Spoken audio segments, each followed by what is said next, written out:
he had disappeared off the horizon over the last 2 years. And, it was one thing he went into retirement. It was kind of forced retirement when Texas Tech removed him as head coach, and he just disappeared. He turned down all these opportunities to go back to Indiana. When Bob Knight was about to be enshrined into the Hall of Fame, he did not show up for his own Hall of Fame enshrinement ceremony. He was involved in fundraising for a while, and then he just was gone, MIA, in terms of being on somebody's radar. And all of a sudden we find out now he's had Alzheimer's the last 2 years. He died at the age of 83. Combustible and a winner, no doubt about that. How do you describe Bob Knight?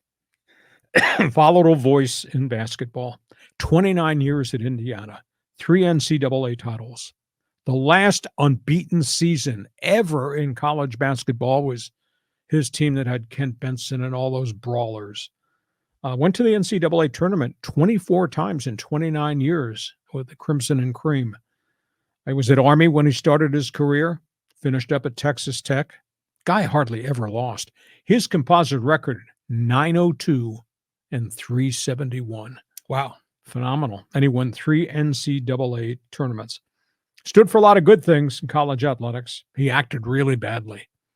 I close my eyes and the pictures that flash through my mind. Bobby Knight, the chair throwing incident with a referee. Bobby Knight choking one of his players. Yes. Bobby Knight at practice with a bullwhip in his hand, looking at an African-American player. And obviously the stupidity of the incident in full view of everybody walking across campus when a freshman student saw him come and said, "Hey, Knight." And Bobby poked the guy and chewed him out for using his last name. He feuded with teams. He feuded with coaches. He feuded with the media. He was a hell of a guy. He was just driven. And, when you think of the modern day greatest coaches, he was surely different than John Wooden.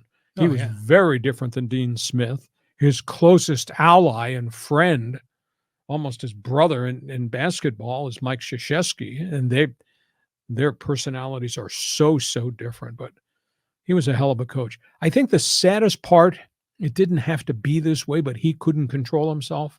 And it was interesting because I thought about you last night thinking about this segment, and we talked extensively about how great Woody Hayes was. Oh, yeah. And what happened to Woody Hayes at the end. Yeah.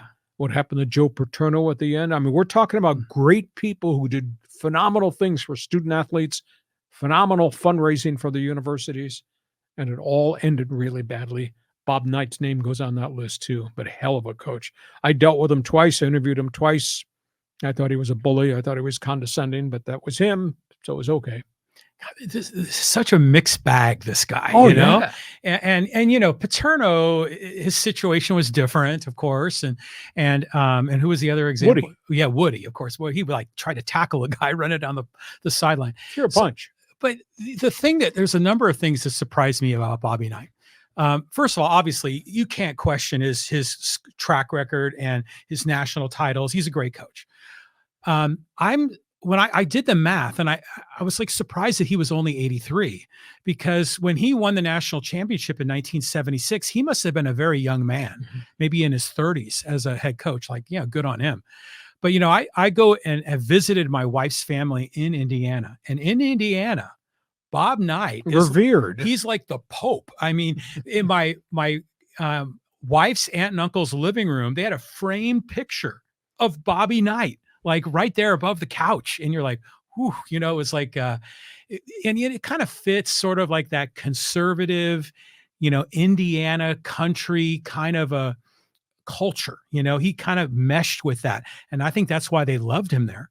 But the bullwhip thing really bugged me. I saw he brought the bullwhip actually to one of the press conferences and was just laughing, showing it to all the reporters. And you're like, dude, what are you doing? Stepping over the line here. Yeah, just a little, So, to me, he's a mixed bag. It's obviously sad that he passed.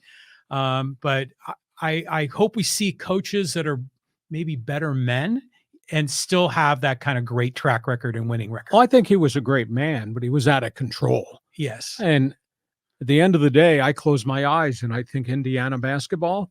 I think of Hoosiers, the movie, and I think of Bob Knight. Yeah. Oh, absolutely. Now, what the was funny part of it is that he didn't Like, did he recruit Larry Bird, or Larry Bird was on the team and left, or how did that go? Larry Bird wound up at Indiana State. But there was something going on with him and Bob Knight. I think Larry Bird went there, didn't like it, and left pretty quickly and went home. He was from Terre Haute, I believe, and he had a family issue with a baby, and IU was just too big, so somehow he wound up at Terre Haute at Indiana State. And look what he did that one year. He took them to the Final Four with Magic Johnson. The Michigan Sycamores. State. Yeah, the Sycamores. Hey, we get to halftime.